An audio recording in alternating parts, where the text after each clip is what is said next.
Senador Villanueva kung kukwestiyonin ang pagkakaayon nito sa saligang batas, hindi dapat anya ang BICAM report kundi ang batas na naipasa para rito o ang 2025 GAA. Sa isang panayam, sinabi naman ni Senador Risa Hontiveros na hindi ito makapaniwala na magpapasa ng anumang budget ang Kongreso na may blanco. Taon-taon anya ay tinatapos ng Kongreso ang trabaho nito para magpasa ng budget. Ngunit sa palagay ni Hontiveros ay natapos nila ang kanilang trabaho kaya hindi ito naniniwala sa sinasabi ni Duterte. Bumwelta naman si Davao City 3rd District Representative Isidro Ungab sa pahayag ni Pangulong Ferdinand Marcos Jr.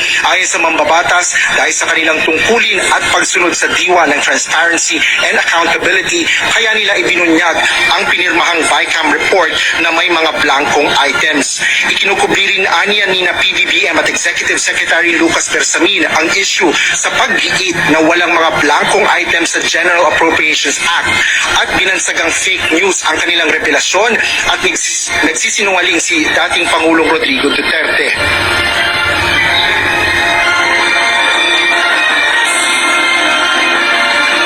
Hawak ko ngayon itong mismong aktual na kopya ng BICAM report ng para nga sa 2025 General Appropriations Act na nakuha natin mismo sa Senado.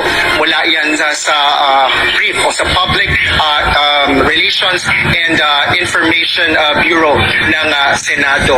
At ito ay hindi naman makikita sa website ng Senado. June. Asher, unang tanong, sinabi mo nga kanina, yan mismo ay galing sa Senado. Pero ilang pahina ba lahat yan? Jun, sa taya natin, mga nasa 200, mahigit kumulang 200 yung pahina ng mga ito. At sinasabi nga ni Senador Villanueva kanina ay umaabot ng mga mahigit 2,000 yung mga items na nakapaloob dito. Yung pahina naman na ipinirisinta na sinasabi nga ni dating Pangulong Duterte na mga BICAM report na mayroong mga blankong item, ayan ay 13 doon yung nakita natin sa na-post nga rin sa social media page ni Congressman Ungab.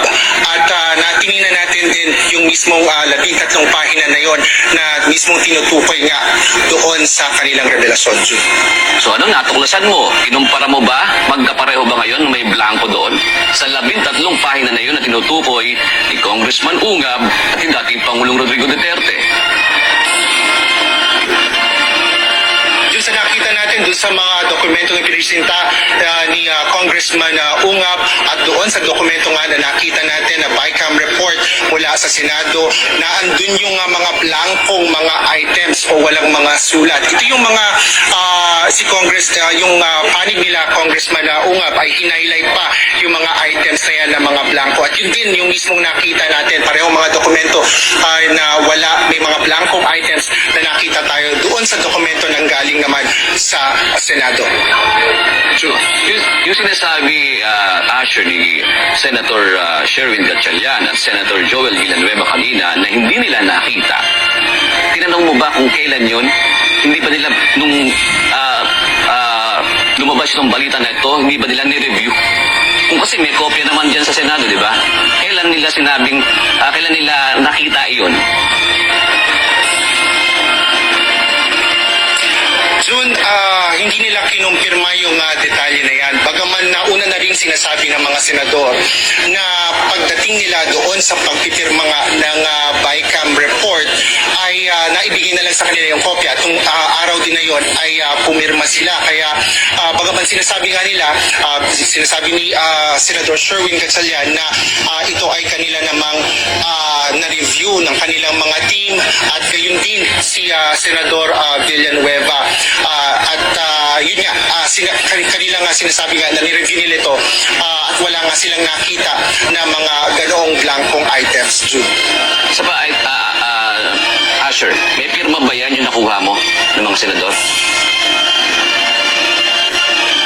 Yes, yun, yung mga nakuha nating BICAM report ay pirmado. May mga pirma yan ng mga senador, yung mga particular yan ng mga BICAM members mula sa bababa at mataas na kapulutan pagpupulungan ng Kongreso, both sa House of Representatives at sa Senate, June. Oo, sinasabi mo nga kanina, si Congressman Ungab, meron siyang pahayag sa kanyang social media page kanina sa Facebook, na talaga kung halimbawa, meron nang nagpapatunay ngayon sa sinasabi mo na meron kang nakuhang kopya na katulad mismo noong kopya ni Congressman Ungab at ipresenta ni dating Pangulong Rodrigo Duterte. Kaya sabi nga ni Congressman Ungab kanina na ito ay dapat na tungkulin ng isang presidente at executive secretary na matanggalan ng maskara yung mga gumawa nito para hindi mawalan ng tiwala ang taong bayan na pinaglalaruan at nilulustay ang pera ng bayan. Asher. Yes, June, yan pa yung mga susunod nating lilinawin nga doon sa ilang mga miyembro, particular dito sa Senado dahil mailap yung ilang mga senador nga na makuha na natin ng mga pahayag. May iba dyan na sinusubukan pa na nating kunin ang pahayag, particular na si Chairman ng Committee on Finance, Senator Grace Poe. June. Yeah, sir. Bukas, aantabayan na natin ang development sa issue na yan. Maraming salamat, Asher Kadapan Jr. Nagulat na live mula sa Senado.